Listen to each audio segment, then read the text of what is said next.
Bonjour à tous, j'espère que vous allez bien, que vous avez la forme, que vous avez la pêche, que vous avez la santé comme moi. Alors moi je vais très bien, en pleine forme et si ce n'est pas le cas pour vous, je vous le souhaite vivement.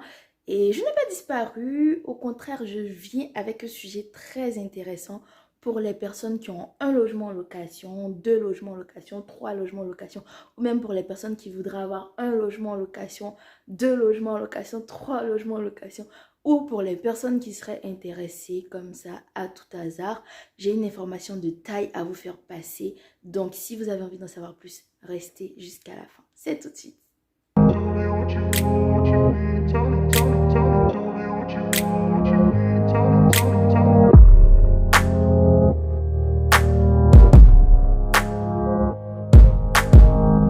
Alors il faut que je vous explique ça, c'est trop intéressant. C'est une histoire très particulière, mais il y a une leçon quand même à tirer derrière.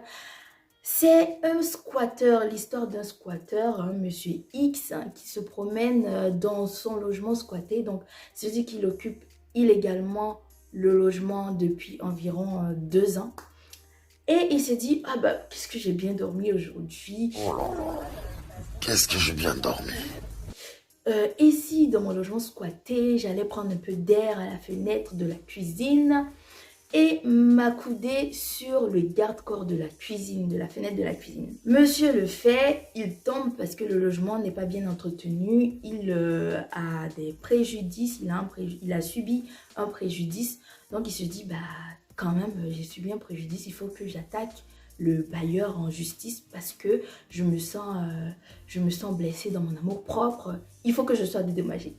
Donc, Monsieur X, mécontent, porte plainte quand même contre le bailleur pour avoir dédommagement suite au préjudice qu'il a subi. Il le fait devant les instances habilitées. Et la décision de la Cour de cassation est très intéressante pour vous qui me suivez. Je vous la lis tout de suite et je lis. La Cour de cassation s'est exprimée à ce sujet le 15 septembre dernier dans le pourvoi numéro 19-26-249 pour la Cour. L'occupation sans droit ni titre d'un bien immobilier par la victime ne peut constituer une faute de nature à exonérer le propriétaire du bâtiment au titre de sa responsabilité. Autrement dit, la Cour de cassation a donné droit à Monsieur X. Et comment cela s'explique? Selon la Cour de cassation, le fait pour le squatteur de squatter un logement, le fait pour une personne d'être sans droit ni titre dans un logement qu'il occupe n'est pas une raison pour que le bailleur se désengage de sa responsabilité d'entretenir ce logement-là. Donc, vous, en tant que bailleur, vous devez respecter toujours vos obligations. Quelle que soit la situation, vous avez votre obligation, c'est d'entretenir le logement. Même si le squatteur il ne paye pas ses loyers, vous avez déjà engagé une procédure en cours, une procédure d'expulsion. Pour ce cas, vous serez dédommagé. Mais pour ce qui est du préjudice qu'une personne subit à cause d'une chose qui vous appartient, dont vous êtes le propriétaire, votre responsabilité, elle reste toujours engagée. Donc, il faut faire vraiment attention à ça. C'est comme, par exemple, je prends l'exemple d'un médecin qui se dit, aujourd'hui, non, lui là, c'est un tueur, je veux pas le soigner parce qu'il a tué des gens et tout. Non, non. Le tueur, il peut porter plainte contre vous en disant que vous n'avez pas respecté vos obligations d'assistance à autrui.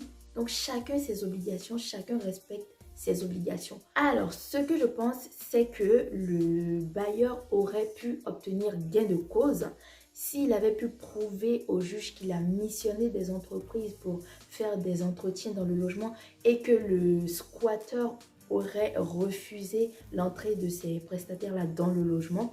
Je pense que dans ce cas-là, le bailleur aurait obtenu gain de cause, mais ça n'a visiblement pas été le cas.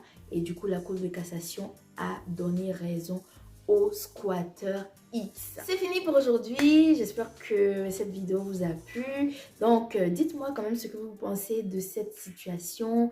Et puis, n'hésitez pas quand même à liker, à commenter, à me faire les petits commentaires chics, doux, Voilà, pour me donner un peu d'élan, de flexibilité, de flex.